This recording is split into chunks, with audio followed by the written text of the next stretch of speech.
Local 4 News starts now with a breaking news alert. And we're following breaking news out of Warren this afternoon, where a child is in critical condition after being found clinging to a live wire outside of an elementary school. The story tops our news here at noon. Thank you for joining us. I'm Evrod Kasumi. The 8-year-old and his 10-year-old brother had to be rushed to the hospital. And this is the second child in our area to touch a down power line after all the severe weather that hit last night. So we're starting with the latest case in Warren, where that 8-year-old is suffering from severe burns. It happened right outside of McKinley Elementary School. That's on Topher Road near Shaner. Jason Colthorpe joins us there live this afternoon. Jason, what do we know? Well, let me give you a lay of the land first, Evrod. This whole area has been taped off since about 7 p.m. last night because of that low-hanging wire. It was hanging from this pole here to the next one about 4 feet off the ground. You can see DTE on scene. That wire has now been cut, and it's on the ground right here. They're just trying to make that safe. But here's what happened this morning.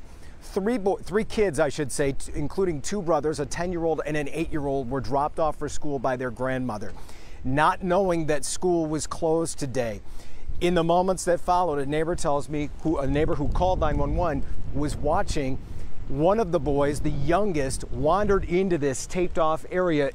See where that officer is right there? That's right where this happened. The littlest boy wandered in there. The older two boys went in to try and get him out of there, knowing this was a dangerous situation. And the 8-year-old, it was described to me, touched the wire trying to get it out of the way of one of the other boys, and he was shocked. Now, here's the amazing part. Warren police officers were already on this very street on a completely unrelated call and actually saw the boys wandering into this area.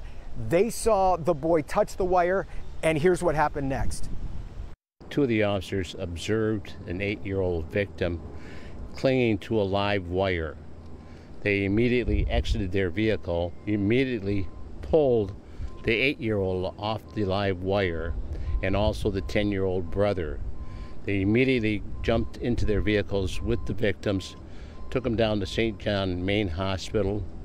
The 8-year-old was then conveyed to Children's Hospital, where he's listed in critical condition. Those officers, by the way, were checked out at a hospital. They're expected to be fine. The 10-year-old expected to be fine. Those officers had a little tingling in their hands. You can see, again, on scene, DTE and Warren police conducting the investigation part of this, DTE wrapping this up. And I know there are several down lines all across Metro Detroit, but the question that will be asked is, how was a power line, a live wire, 4,800 volts going through that wire, allowed to be so low to the ground, so close to an elementary school? And if you look to the left here, you can see it is literally across the street. There was no school today, but still here at McKinley Elementary School, obviously there was a danger. We're going to be monitoring this young man's condition all day. Again, he's critical. He's at Children's Hospital, and we will have updates for you coming up again later today on Local 4 News at 5. For now, Evrod, back to you. Very, very alarming. Jason Colthorpe reporting live for us this afternoon. And as we mentioned, this is the second child to come into contact with an energized electrical line in just the past day. Sadly, there was a 14-year-old girl who was electrocuted in Monroe last night. Investigators say the girl was walking with a friend in her backyard when she reached for what she thought was a stick, but it was actually a charged electrical line, and she was pronounced dead there on the scene. DTE saying that it's important to remember to stay 20 feet away from any down power lines, and there are still hundreds out there this afternoon, so please heed this warning. DTE saying that they're working to secure 3,300 down lines. We want to show you some video from M14. It was closed because of high voltage lines over both sides of the road. More than 260,000 DTE customers are still without power this afternoon. DTE hoping to have power restored to about 80% of customers by the end of tomorrow. So hang tight and, of course, heed their warnings about those downed lines. Talk to your children about that as well. Meantime, we're getting a better look at the aftermath of the storm in the daylight from Sky 4. Take a look at your screen here. One of the hardest hit areas was Richmond in Macomb County, where you can see the roof torn off of this building here. Massive trees toppled. The wind even taken down trees in Rochester as well. Sky 4 showing us video here from on top of a home, a massive tree there. Local 4's Rob Maloney traveling around Oakland and Macomb counties for us this afternoon to look at the damage. I understand you're in Richmond for us this afternoon, where we can hear the generators, I believe, in the background there, where there's a lot of cleanup happening today, Rod. That's right. The power is out here in this neighborhood in Richmond, and it is a sad situation. Take a look at this. This is a maple tree that's lying in pieces on top of this home here, and there is also damage on the roof, not only in this house, but the house behind me as well. And in fact, we just had a chance to chat with Caitlin Strong, who is the owner of the house that has lesser damage, but still it was bad. And she gives us an explanation of what happened here at about 6:30 last night.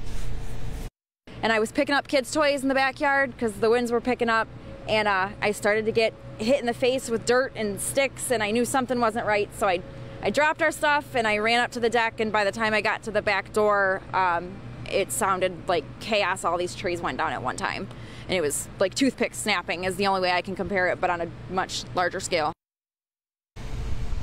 And the damage here is on a much larger scale. We only arrived here about 20 minutes ago, so we're showing you the very beginning of damage. But out behind the houses here, there are massive trees down, people up on roofs trying to get the assessment as to what they're going to need to do to fix their house. The power is out. The power lines are down in behind this house here, and there are electric crews everywhere. But we want to show you from Sky 4 now what it's looking like out here, because Caitlin Strong's husband, Jaden told me, or actually Jaden told me about what he believes is a tornado. Now, he's not a meteorologist, and we're not sure yet. We haven't heard from the National Weather Service, but he said that you can follow the damage right on down through the center of Richmond. We're here, if you know Richmond at all, they have a giant silo here, and we're looking right at we're in the shadow of that. And he said that you can follow the damage from 35 Mile Road right down here, and it's just in the middle of the section where he believes that the strong winds or the tornado might have been,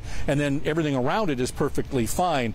And so they're concerned out here today, but they're prepared. Most of the people out here have generators. We have one on both sides of us here. And over in Washington Township today, they're making, and that's just up the street, they're making the municipal hall available as a cooling center, and also if you need to charge your cell phone or whatever. And they're also distributing water at the Gilcher Park today. So if you're in need of water, you can go over and get that if you're a resident of Washington Township. So a lot of damage out here, and of course that DTE map tells you all you need to know about just how bad all of this is. And we'll be talking to the residents here today. We'll be back at 4, 5, and 6 with more.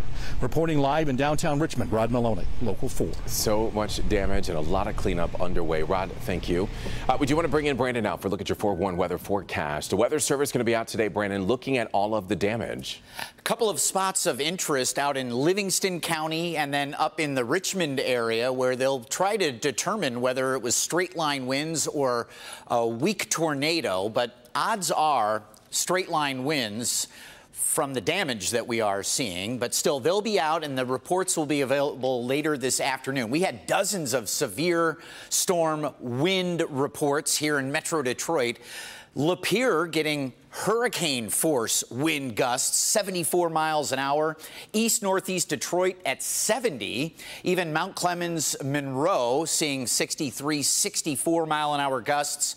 Canton and Grosse Pointe, 60 mile an hour gusts, wreaking havoc yesterday. So we've had a couple of cool fronts come through. The air is much more pleasant. We've got middle and upper 70s, a decent breeze out of the west-southwest, and eventually into the lower 80s. Evrod?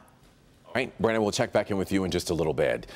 The hearing continues today for 5 men charged in state court in the plot to kidnap Governor Gretchen Whitmer. Eric Molitor, Brian Higgins, Michael and William Null, and Sean Fix are all charged with providing material in support of a terrorist act. The preliminary hearing is scheduled for the rest of the week in Grand Traverse County. And then at the end, a judge will decide if the men will go to trial. They face up to 20 years in prison.